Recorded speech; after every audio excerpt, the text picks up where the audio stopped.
What's going on, all you lovely people in Reno, Nevada? I'm Ismael Diaz from Summit Auto Detailing, a ceramic coating and paint correction company based in Reno, Nevada.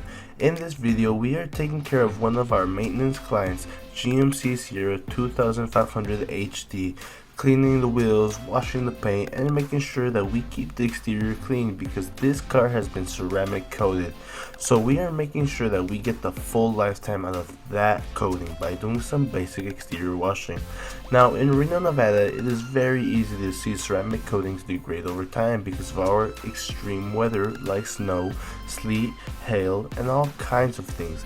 Especially at this time of year, it is important to have a ceramic coating on your vehicle to protect the paint of your nicer vehicle and to maintain its value. It's no wonder why as soon as it was shipped, our client got their vehicle ceramic coated right away. If you were in Reno, Nevada, we wouldn't spend $20,000, $30,000, or $40,000 driving your car unprotected, which would shorten the lifespan of the paint. There's no reason not to protect your vehicle, especially when it's so simple. If you are interested in getting a ceramic coating, make sure to go into our description down below and check out our website or contact us at our email or call us, and we'll be happy to answer any questions you have here in Reno, Nevada.